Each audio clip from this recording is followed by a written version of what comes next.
بسم اللہ الرحمن الرحیم ان الحمد للہ نحمده ونصلی ونسلم علی رسولہ الکریم وعلی آلہ واصحابہ اجمعین اما بعد فاعوذ باللہ من الشیطان الرجیم بسم اللہ الرحمن الرحیم لمسجد أسس على التقوى من أول يوم أحق أن تقوم فيه رجال يحبون أن يتطهروا والله يحب المطهرين صدق الله العظيم وصدق رسوله النبي الكريم الأمين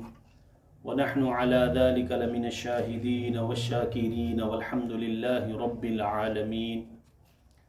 وقال الله تبارك وتعالى في شان حبيبه محبرا وآمرا إن الله وملائكته يصلون على النبي يا أيها الذين آمنوا صلوا عليه وسلموا تسليما اللهم صل على سيدنا محمد وعلى آل سيدنا محمد وبارك وسلم وصل عليه الصلاة والسلام عليك يا سيدي يا رسول الله وعلى آلك وأصحابك وسلم عليك يا خاتم النبيين الصلاة والسلام عليك يا سيدي يا رسول الله وعلى آلك وأصحابك وسلم عليك يا خير خلق الله. سامعین ذی وقار، یہ ماہ ذی الحج 1447 ہجری ہے اور آج اس ماہ مبارک کا پہلا جمعہ. گزشتہ جمعۃ المبارک کی نشست میں ہم نے مکہ مکرمہ، بیت اللہ اور اس کی عظمت و فضیلت کا تذکرہ کیا تھا. وہ سرزمین جسے اللہ رب العزت نے اپنے گھر، حج، عمرہ اور قبلہ اہل ایمان کے لیے منتخب فرمایا. اور آج کی اس نشست میں ہم ایک ایسی مقدس بستی کا تذکرہ کریں گے، اس کے فضائل کا ذکر کریں گے کہ جس کا نام سنتے ہی ایک ایمان والے کا دل اور اس کی آنکھیں ادب سے جھک جاتی ہیں، جسے اللہ رب العزت نے اپنے آخری نبی حضور سید الانبیاء صلی اللہ علیہ وآلہ وسلم کی ہجرت، قیام، دعوت اور آخری آرام گاہ کے لیے منتخب فرمایا، یعنی مدینہ منورہ. یہ وہ مبارک شہر ہے کہ جس کا نام لیتے ہی محبت، سکون، ایمان اور سنت نبوی کی انسان کو خوشبو محسوس ہونے لگتی ہے. یہی وہ سرزمین ہے کہ جس نے رسول اللہ صلی اللہ علیہ وآلہ وسلم اور آپ کے جان نثار صحابہ کرام کو اپنے دامن میں جگہ دی، اور یہی وہ شہر ہے کہ جس میں اسلام کی پہلی ریاست کا دارالخلافہ قائم ہوا. اور یہی وہ جگہ ہے اور یہی وہ مقدس شہر ہے کہ جس سے قرآن و سنت کی روشنی پوری دنیا میں پھیلی. اور یہی وہ شہر ہے کہ جس کے متعلق رسول اللہ صلی اللہ علیہ وآلہ وسلم نے محبت بری دعائیں فرمائیں. اس مدینہ منورہ کی عظمت صرف اس زمین کی وجہ سے حاصل نہیں، بلکہ اس نسبت کی وجہ سے یہ سارے مقام اور سارے فضائل حاصل ہیں جو اسے سید الانبیاء صلی اللہ علیہ وآلہ وسلم کے ساتھ حاصل ہے. جتنی بھی عظمتیں اور جتنی بھی فضیلت ہے، اس سب کا معیار ایک ہی ہے کہ محمد مصطفیٰ سے کتنی نسبت ہے اور کتنی مضبوط انسان کا تعلق ہے. ہم صحابہ کرام کی زندگیوں کو دیکھتے ہیں. اسلام قبول کرنے سے پہلے وہ عام شہری تھے، عام لوگ تھے. جب محمد مصطفیٰ کے دامن میں آئے تو ابو قحافہ کا بیٹا، وہ امیر المؤمنین خلیفۃ الرسول حضرت سیدنا ابو بکر الصدیق کے نام سے پکارے جانے لگے. ظاہری طور پر نابلد لوگ جب محمد مصطفیٰ کی پناہ میں آئے، ان کی نسبت میں آئے، تو وہ دنیا کے قائد و امام بن گئے۔ اور یہی وجہ ہے کہ اس سرزمین عام دنیا کی طرح یہ ایک سرزمین تھی، عام شہروں کی طرح ایک شہر تھا، لیکن نسبت محمد مصطفیٰ نصیب ہوئی تو عظیم شہر بن گیا۔ اور اگرچہ مدینہ منورہ اپنی جغرافیائی حیثیت کے اعتبار سے عرب کے عام اور اہم شہروں میں اس کا شمار ہوتا تھا، مگر اس کی حقیقت اس وقت ظاہر ہوئی جب اللہ رب العزت نے اس شہر کو اپنے محبوب کی ہجرت کے لیے منتخب فرما لی، اور جس کا نام یثرب تھا۔ اور آقا علیہ الصلوۃ والسلام جب ہجرت کر کے تشریف لائے تو آپ نے اس نام کو پسند نہیں فرمایا۔ حضرت سیدنا جابر بن سمرہ رضی اللہ تعالیٰ عنہ فرماتے ہیں کہ ان اللہ تعالی، نبی اکرم صلی اللہ علیہ وسلم نے فرمایا ان اللہ تعالی سم المدینہ طوبہ، کہ اللہ رب العزت نے اس شہر کا نام طوبہ رکھا ہے۔ انہا طیبۃ یعنی المدینہ، مدینہ منورہ کا نام طوبہ یعنی یہ ایک مدینہ طیبہ ہے، یہ تو پاک شہر ہے۔ وَإِنَّهَا تَنْفِي الْخُبُثَ كَمَا تَنْفِي النَّارُ خُبْثَ الْفِضَّةِ، اور فرمایا کہ مدینہ گندگی اور پلیتی کو اس طرح الگ کر دیتا ہے جس طرح آپ چاندی کو آگ میں ڈالتے ہیں تو وہ اس سے ہر قسم کی ڈسٹ کو دور کر دیتا ہے۔ یہ سونار جو ہے جب یہ زیور بناتے ہیں تو جتنی بھی اس میں امیزش ہوتی ہے یا گندگی ہوتی ہے اس کو بٹی میں ڈالتے ہیں تو پھر وہ چاندی الگ ہو جاتی ہے، اور جتنی بھی ڈسٹ ہوتی ہے، جتنی بھی ملاوٹ ہوتی ہے وہ ختم ہو جاتی ہے۔ اور صحیح مسلم کی حدیث ہے، آقا علیہ الصلوۃ والسلام نے فرمایا کہ انہا طیبۃ یعنی مدینہ، مدینہ یہ ایک پاکیزہ شہر ہے اور یہ گندگی کو اس طرح صاف کرتا ہے جس طرح چاندی کو آگ میں ڈالو تو وہ اس کی گندگی کو صاف کر دیتی ہے۔ اور یہ وہ شہر ہے کہ یہ ایمان والوں کی پناہ گاہ ہے۔ حضرت سیدنا ابو ہریرہ رضی اللہ تعالی عنہ اس حدیث کے راوی ہیں، فرماتے ہیں نبی اکرم صلی اللہ علیہ وآلہ وسلم نے ارشاد فرمایا ان الایمان لا یأزر الی المدینہ کما تأزر الحیۃ الی جحرہا، فرمایا قرب قیامت میں ایمان والے یا ایمان مدینے کی طرف اس طرح سمٹ کے آئے گا جس طرح سانپ جب باہر جاتا ہے تو لوٹ کے جس طرف بھی جائے وہ سمٹ کے اپنے بل میں ہی لوٹ کے آتا ہے۔ اور پھر آقا علیہ الصلوۃ والسلام نے فرمایا، یہ بھی حضرت سیدنا جابر بن عبداللہ رضی اللہ تعالی عنہ اس حدیث کے راوی ہیں، فرمایا ان المدینۃ کالکیر تنفی خبثہا، کہ مدینہ منورہ وہ شہر ہے، وہ سرزمین ہے جو ایک بٹھی کا کام کرتی ہے، کہ میل کچیل اور گندگی کو جو الگ کر دیتی ہے، پاک کو خالص اور ممتاز کر دیتی ہے۔ وَيَصْنَعُ طِيبَهَا، کہ جو خالص ہوتا ہے، مخلص ہوتا ہے، اس کو وہ الگ کر دیتی ہے، جتنی بھی گندگی ہوتی ہے اسے دور کر دیتی ہے۔ اور مدینہ حرم ہے، حضرت سیدنا ابو ہریرہ رضی اللہ تعالی عنہ اس حدیث کے راوی ہیں کہ آقا علیہ الصلوۃ والسلام نے فرمایا حرم ما بین لابتی المدینہ علی لسانی، فرمایا دونوں مدینہ کے دونوں پتھریلے کناروں میں، یعنی مدینہ کے جو دونوں کنارے ہیں ان کے درمیان جو سرزمین ہے اسے حرم میرا قرار دیا گیا ہے۔ وآت النبی صلی اللہ علیہ وسلم بنی حارثہ، آپ علیہ الصلوۃ والسلام بنی حارثہ کے پاس تشریف لے گئے اور فرمایا فقال اراکم یا بنی حارثہ قد خرجتم من الحرم، بنی حارثہ تم نے دور اپنا گھر بنا لیا، کہیں تم میرے حرم سے تو نہیں نکل گئے؟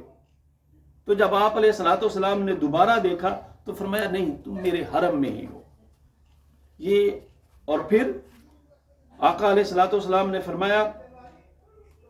کہ تم میرے حرم میں ہی ہو۔ مدینہ یہ ایسا شہر ہے کہ اس میں صبر کرنے والے کے لیے شفاعت کی خوشخبری ہے۔ وہ کہتے ہیں نا کہ ایک آدمی انہا جا ابو سعید خدری، وہ ابو سعید خدری کے پاس آیا تو اس نے فاستشارہ فی الجلاء من المدینہ، اس نے اس چیز کا شکوہ کیا کہ میں یہاں مدینہ میں رہ رہا ہوں لیکن کام کے حالات اچھے نہیں ہوں. وشقا الیہ اسعارہا، تنگ دستی ہے، اور بکثرت و عیال، میرے بچے بھی زیادہ ہیں اور میں تنگ دست ہوں، حالات میرے اچھے نہیں ہیں، گزارا یا میرا گزر اچھا نہیں ہو سکتا. فاخبرہ اللہ صبر لہ علی جہد المدینہ، تو میں اب زیادہ برداشت نہیں کر سکتا یہاں کے حالات کو دیکھتے ہوئے، میں چاہتا ہوں کہ میں یہاں سے کسی دوسری طرف دوسرے شہر میں ہجرت کر جاؤں. بڑی عمدہ بات آگے فرمائے. فقال لہ ویحک،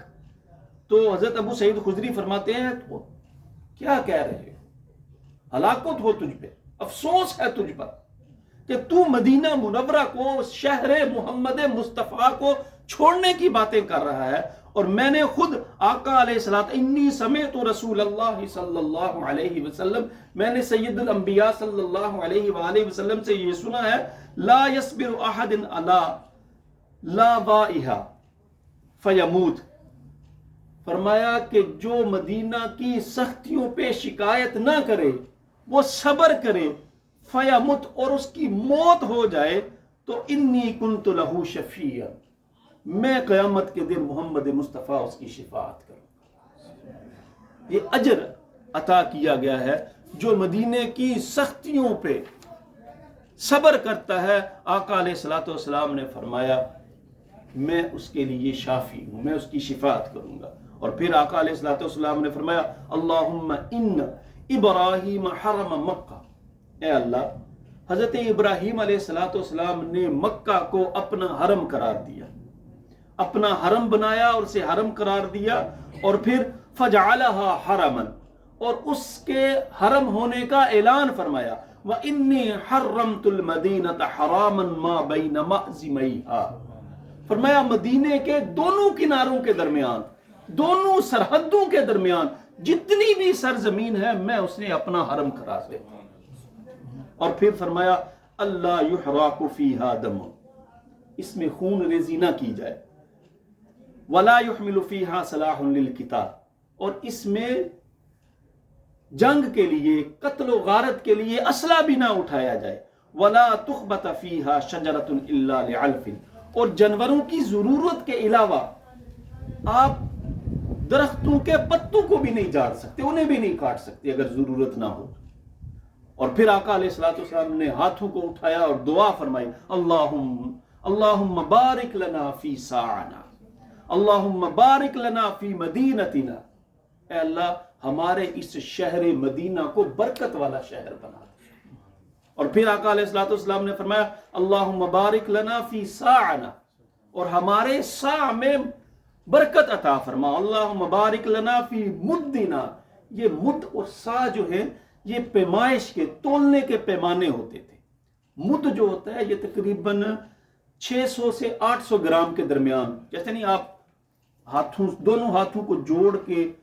گندم کی اس طرح وہ بک جس کو کہتے ہیں اٹھائیں، تو یہ ایک مد ہوتا ہے. تو ہاتھوں کے حساب سے کم 600، اور زیادہ سے زیادہ کسی کے بڑے ہاتھ ہوں گے تو 800 گرام تک چیز اس میں آتی ہے. اور جو سا ہوتا ہے وہ 4 مد کے برابر ہوتا ہے، اور یہ تقریباً 2.5 کلو کا وزن بنتا ہے آج کے دور میں. تو آقا علیہ الصلوۃ والسلام نے فرمایا ہمارے جو پیمائش کرنے کے پیمانے ہیں اس میں برکتیں عطا فرما. وہ کہتے ہیں نا، کوئی کسی بزرگ کے پاس گیا نا، اس نے شکایت کی کہ میرے پاس گندم نہیں ہے، کھانے کے لیے کچھ نہیں ہے. تو انہوں نے کہا تمہیں گندم چاہیے یا برکت چاہیے؟ تو وہ کہنے لگا آج گندم چاہیے. تو انہوں نے کہا اچھا تھیلا بھر دو گندم کا، لے جاؤ. وہ گندم لے کے گیا اور واپس کچھ دنوں کے بعد آیا، گندم چاہیے. کہتے آج تو گندم نہیں ہے. اس دن ہم نے کہا تھا برکت چاہیے یا گندم چاہیے، اگر تو برکت لے جاتا تو تیرے پاس گندم کبھی ختم ہی نہ ہو. تو آقا علیہ الصلوۃ والسلام اللہم بارک لنا فی ساع، اللہ ہمارے پیمائش کرنے کے پیمانوں میں برکتیں عطا فرما. اللہم اجعل مع البرکت برکتین، آئے ہائے، فرمایا جو برکت ہے اس میں 2 گنا برکتیں عطا فرما. اور پھر فرمایا والذی نفس، بڑی عمدہ بات، والذی نفسی بیدہ ما من المدینۃ شعب ولا نقب، مدینہ منورہ میں کوئی گاٹی یا کوئی پتھر یا کوئی زمین کا کونا ایسا نہیں ہے کہ وہاں پہ زیارت کرنے والا جائے الا علیہ ملکان، اس کی حفاظت کے لیے 2 فرشتے اللہ مقرر فرما دیتا ہے۔ اور یہ مسلم شریف کی حدیث ہے، کوئی کہانی نہیں میں بیان کر رہا۔ اس کی حفاظت کے لیے اللہ رب العزت 2 فرشتوں کو مقرر کر دیتا ہے، حتی تقدموا الیہ، جہاں تک کہ وہ گھر لوٹ کے واپس نہ آ جائے۔ یہ عظمت اور یہ مقام ہے۔ اور حضرت سیدنا انس بن مالک فرماتے ہیں، آقا علیہ الصلوۃ والسلام نے فرمایا اللہم اجعل بالمدینۃ ضعفی ما جعلت بمکۃ من البرکہ، کہ اللہ جو برکتیں تو نے مکہ میں عطا کی ہیں اس کی نسبت دگنی برکت عطا فرما۔ ہمارے شیخ الحدیث فرمایا کرتے تھے، کہتے ہیں نا، مکہ میں حرم نبوی میں نماز پڑھنے کا زیادہ ثواب ہے یا حرم کعبہ میں نماز پڑھنے کا زیادہ ثواب ہے؟ وہ کہتے ہیں حرم کعبہ میں نماز پڑھنے کا زیادہ ثواب ہے، اور ساتھ یہ حدیث سناتے کہ میرے محمد مصطفیٰ نے دعا کی تھی، جو برکتیں تو کسی کو مکہ میں عطا کرتا ہے اس سے 2 گنا برکتیں مدینہ میں عطا فرما۔ تو کہتے پھر میرا ایمان ہے اس سے زیادہ ثواب ہی اللہ تجھے 2 برکت ہے، حرم کعبہ میں زیادہ ثواب ہے لیکن برکت کی دعا محمد مصطفیٰ نے دی، اللہ اس میں برکتین، اسے 2 گنا اجر عطا فرما، مکہ کی نسبت 2 گنا زیادہ اجر عطا فرما۔ اور پھر یہ قرب قیامت میں جتنے بھی آزمائشیں ہیں، فرمایا مدینہ میں دجال، طاعون، اس طرح کی بیماریوں سے اور اس طرح کے آزمائشوں سے یہ شہر محفوظ رہے گا۔ الا انقا بالمدینۃ ملائکۃ لا يدخلها الطاعون، فرمایا مدینہ کے جو دروازے ہیں نا، جو شہر ہے اندر داخل ہونے کے راستے، اللہ رب العزت نے فرشتوں کو ان پہ مقرر کر دیا ہے، کوئی وبائی امراض نہیں داخل ہو سکتی، دجال اس شہر میں داخل نہیں ہو سکتا۔ اور پھر حضرت سیدنا ابو بکر صدیق رضی اللہ تعالی عنہ کہتے ہیں، رسول اللہ صلی اللہ علیہ وآلہ وسلم نے فرمایا لا يدخل المدینة رعب المسیح الدجال لها یومئذ 7 ابواب علی کل باب ملکان، قرب قیامت میں 7 انٹری پوائنٹس ہوں گے، فرمایا ہر جگہ پہ اللہ نے فرشتوں کو مقرر کر دیا ہے اور دجال اس شہر میں داخل نہیں ہو سکے گا۔ اور پھر آقا علیہ الصلوۃ والسلام نے فرمایا من استطاع ان يموت بالمدینہ، آئے خیر، اگر کوئی اس چیز کی قدرت رکھتا ہو کہ وہ مدینہ میں مرے یا مر سکتا ہو، فَلْيَمُتْ، وہ اس شہر میں جا کے مرے، فَإِنِّي أَشْفَعُ لِمَنْ يَمُوتُ فِيهَا، اور جو اس میں مرے گا، جو اس میں فوت ہوگا، اس کی میں شفاعت کروں گا۔ اب یہ ذہن میں میرے میں بات نہیں آ سکتی کہ موت کا تو وقت کا کسی کو نہیں پتا، یہ کیسے ہو سکتا ہے؟ من استطاع ان يموت بالمدینۃ فلیمت، کہ جو مدینہ میں مر سکتا ہو وہاں جا کے مرے۔ تو استاد گرامی قدر نے ایک مثال دے کے کہا، اور کہا ایک بندے کی مثال دی، نام لیا اس کا، فلاں بندہ تھا، 2 بچے تھے، شادی ہو گئی بچوں کی، الگ ہو گئے، اب اس نے کیا کیا، اپنے گھر کو کرائے پہ دی اور مدینہ منورہ شفٹ ہو گیا، اب وہاں پہ وہ رہ رہا۔ تو کہا کہ جس کو طاقت ہو وہاں پہ جانے کی، جیسے وہ پہلے حدیث ہم نے بیان کی کہ قرب قیامت میں ایمان والے مدینہ میں اس طرح لوٹ کے آئیں گے جس طرح سانپ لوٹ کے اپنے بل میں آتا ہے۔ اور پھر آقا علیہ الصلوۃ والسلام نے فرمایا، وہ ضمناً ایک بات، آخری بات، یہ جو ہے نا سقیفہ بنی سعدہ، یہ اس کے ساتھ والا جو گراؤنڈ ہے وہ اہل مدینہ کے لیے افطاری کا وہ انہوں نے رکھا ہوا کہ یہاں پہ آ کے افطاری کریں۔ گزشتہ وزٹ میں بھی وہاں پہ افطاری کے لیے بیٹھا ہوا تھا، تو وہاں پہ ہمارے ایک ڈاکٹر صاحب ہے، تو انہوں نے کہا یہ ہمارے بنگالی بھائی ہیں، یہ 13 سال سے جنت البقیع میں کام کر رہے ہیں۔ تو افطاری کرتے کرتے کچھ دیر کے بعد وہ ڈاکٹر صاحب کہنے لگے، بھائی کوئی جنت البقیع کی انہیں بات تو سناؤ نا کوئی۔ تو وہ بندہ کہنے لگا کہ 13 سال سے میرا کام ہے جنت البقیع کی جو قبریں ہیں ان کی کھدائی کرنا، اور کہتا ہے بعض اوقات اتنی گرمی ہوتی ہے، آپ جنت البقیع میں جائیں، قبر جب اب کھوتے ہیں وہ مٹی کو اٹھا کے جب میں سونگھتا ہوں تو اس سے خوشبو آتی ہے۔ کہتا ہے ان 13 سالوں میں کبھی بھی ایسے نہیں ہوا کہ کہیں سے بدبو آئی ہو۔ اب اور جب ہم قبر کھوتے ہیں بعض اوقات ایسے ہوتا ہے کہ میت کے آنے میں کچھ وقت ہوتا ہے، اور بار تپتی لو چل رہی ہوتی ہے، اور ہم کیا کرتے ہیں، اسی قبر میں کچھ دیر آرام کے لیے لیٹ جاتے ہیں، اور بڑا مشکل ہوتا ہے قبر میں لیٹنا. تو وہ بندہ کہتا ہے اتنا سکون آتا ہے، اور گرمی کی تو سوال ہی پیدا نہیں ہوتا، اور کبھی ایسے نہیں ہوتا. اور پھر وہ رونے لگ گیا، وہ کہنے لگا کہ جو بھی یہاں پہ تدفین جس کی ہوتی ہے، میں نے جو نشانیاں دیکھی ہے، میں یہی کہتا ہوں کہ اللہ اسے ہی یہاں پہ موت نصیب کرتا ہے جس کی محمد مصطفیٰ شفاعت کرتے ہیں. اور پھر حضرت سیدنا عمر فاروق دعا کیا کرتے تھے، امیر المؤمنین خلیفۃ الرسول عمر بن الخطاب رضی اللہ تعالی عنہ، علم و حکمت کا پہاڑ، دعا مانگا کرتے تھے، اللہم ارزقنی شہادتا فی سبیلک، کہ اللہ اپنے رستے میں شہادت نصیب فرما. اور پھر وجعل موتی فی بلد رسولک، یا رسول اللہ، اے اللہ اگر موت آئے تو تیرے محمد مصطفیٰ کے شہر میں موت نصیب. دعا ہے اللہ رب العزت دین اسلام کی تعلیمات کو سمجھنے اور ان پر عمل کی توفیق عطا فرمائے. سنتے ادا فرمانے، وآخر دعوانا الحمدللہ.